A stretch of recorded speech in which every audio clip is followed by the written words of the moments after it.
A crise do Terceiro Reinado. Isabel, a imperatriz do Brasil. A questão da formação do Império do Brasil. A história inicial do Brasil faz parte de uma trilogia histórica muito bem definida, desde as guerras napoleônicas, a vinda da família real portuguesa e o desmembramento do Império Português com o nascimento do Império do Brasil. Desse modo, podemos entender a formação inicial do Brasil como uma parte que se separou de Portugal através de uma mesma dinastia, ou seja, a Casa Real de Bragança, carregando consigo símbolos e significados nativistas incomuns que existiam entre esses dois países, unindo de modo bastante original dois continentes, o europeu e o americano.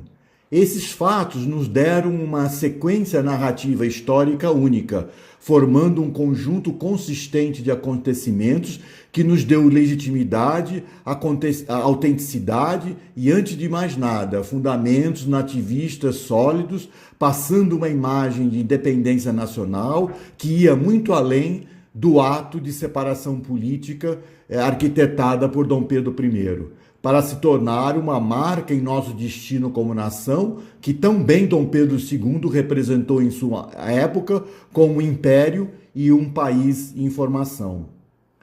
A principal questão política do Império Brasileiro e o que reafirmava essa nossa visão primordial e única de independência e soberania era o fato de sermos legítimos herdeiros do Império Português, sendo uma sequência de primogenias que remontava aos primeiros reis de Portugal, surgindo do dia para a noite com mais de 500 anos de idade.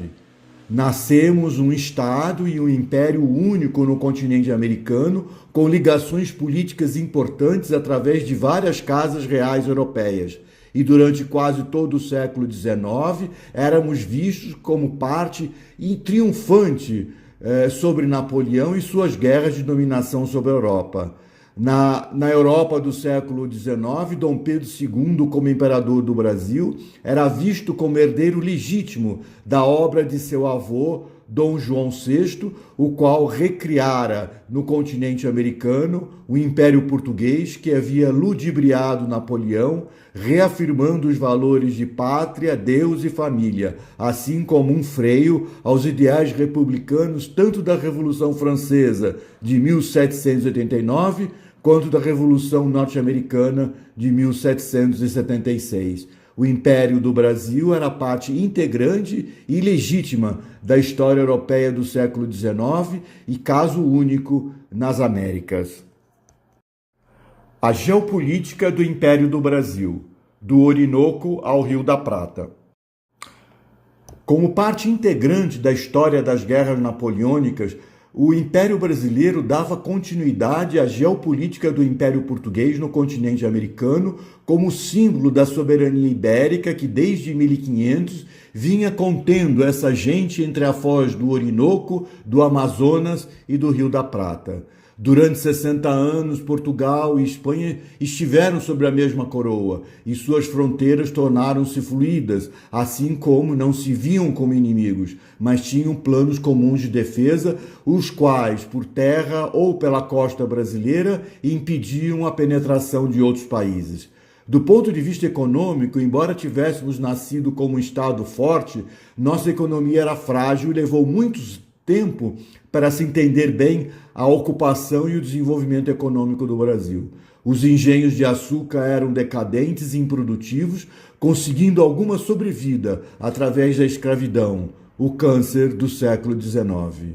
Até que se desenvolvesse a cultura do café, era a falta de compreensão clara do papel que o clima e o relevo exerciam em conjunto, o que frequentemente levava ao insucesso na penetração através do continente brasileiro.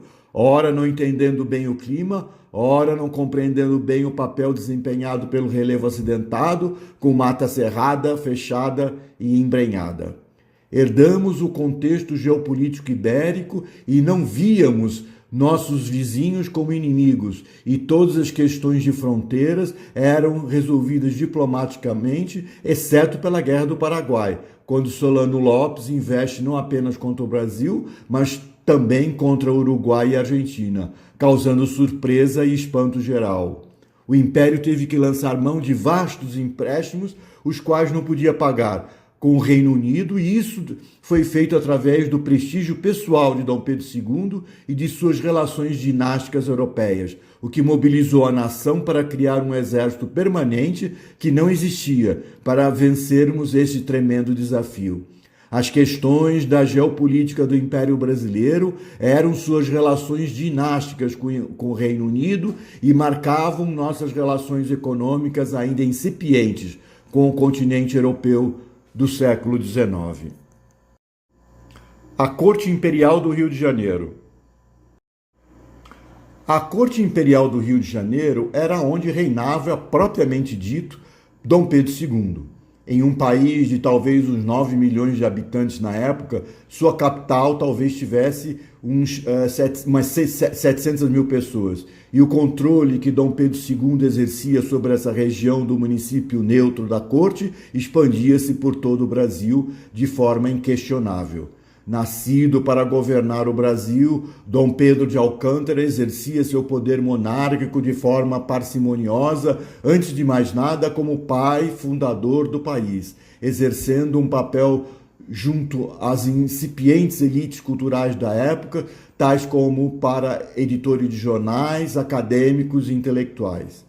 No entanto, era vigilante sobre a moral e os costumes do Rio Antigo, pois que era representante tanto do Estado quanto da Igreja, e disso não abria mão. Representava o mais puro estilo vitoriano de sua época, nas atitudes parcimoniosas com os gastos públicos, comedidas no comportamento social e extremamente morais no trato da coisa pública. Um homem público exemplar que jamais voltaríamos a conhecer um outro igual. O Rio de Janeiro dessa época ainda não era a cidade maravilhosa definida pelas reformas do prefeito Pereira Passos no início do século XX e que atingiria fama internacional pela década de 1940, quando então a cidade atingia um certo auge de equilíbrio de satisfação entre a percepção que sua população tinha dela e o relativo conforto, aparelhamento urbano que ela lhes oferecia. Por isso recebeu o apelido de Cidade Maravilhosa.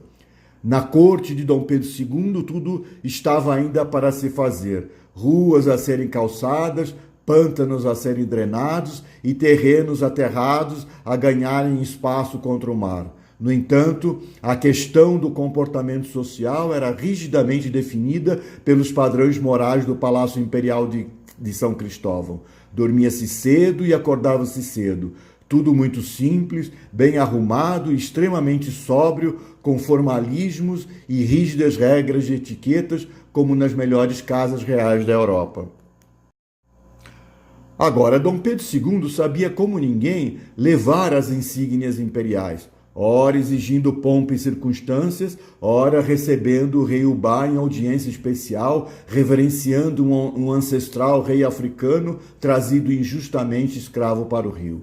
Por outro lado, as cerimônias do beijamão eram reconhecidamente arcaicas e remontavam a Dom João VI, e eram vistas pelos homens da corte como anacronismo do qual todos fugiam como o diabo da cruz, recusando-se a ajoelharem-se e reverenciarem o monarca em seu trono, pois achavam, com razão, essa uma situação humilhante. Já a abertura do ano legislativo era uma cerimônia monárquica carnavalesca, quando Dom Pedro II, paramentado de imperador, desfilava de manto, coroa e cetro em punho, seguido por um séquito de pajens e oficiais da corte em carruagens luxuosas desde o Palácio Imperial até o Senado. Esse era o dia em que a monarquia brasileira exercia todo o seu esplendor, e Sua Majestade fazia o tradicional discurso sobre o estado geral do Império Brasileiro. Em outras ocasiões, o imperador descia de São Cristóvão, parava na Rua do Ouvidor para comprar cigarros, e a molecada saía correndo gritando que Dom Pedro II estava na tabagaria de fulano de tal. Em questão de minutos, juntavam uma multidão na porta do estabelecimento. O imperador saía, reclinava com a cabeça em comprimento, ao que todos respondiam. Subia no carro e seguia sob aplausos e vivas ao pai fundador do Brasil. Isso deixava o chefe de polícia do Rio em polvorosa, pois que o recriminava dizendo: o senhor Dom Pedro vai acabar levando um tiro, o que ele respondia: de modo algum, o povo me ama. A crise do Terceiro Reinado. A crise do Império Brasileiro sempre foi o Terceiro Reinado, que acabou por não acontecer. E todos se perguntavam como a princesa Isabel seria capaz de substituir um pai tão carismático e popular que dominava o império de forma inconteste, já que nessas circunstâncias de pai fundador do Brasil, nenhum movimento republicano era possível. A princesa Isabel era baixote de 1,5 m, gorduchinha e feiosa, muito parecida com a mãe. E todos se perguntavam como ela seria capaz de se sentar no trono imperial e dirigir o império. O parlamentarismo da época não era exatamente como o de hoje. O governo era monárquico e o presidente do Conselho de Ministros, o primeiro-ministro, representava o imperador, o qual vigilava por todas as questões públicas, direta ou indiretamente, através do mandato do poder moderador, que em situações de impasse dissolvia o ministério e convocava a oposição, ou ainda convocando eleições gerais.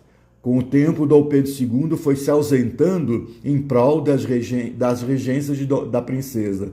Porém, ele é quem estava sempre por detrás, exercendo sua influência sobre os editores de jornais para promovê-la quando estava em causa questões sociais importantes, como no caso da libertação dos escravos, o que foi premeditado com antecedência para que fosse ela que recebesse os créditos e a fama.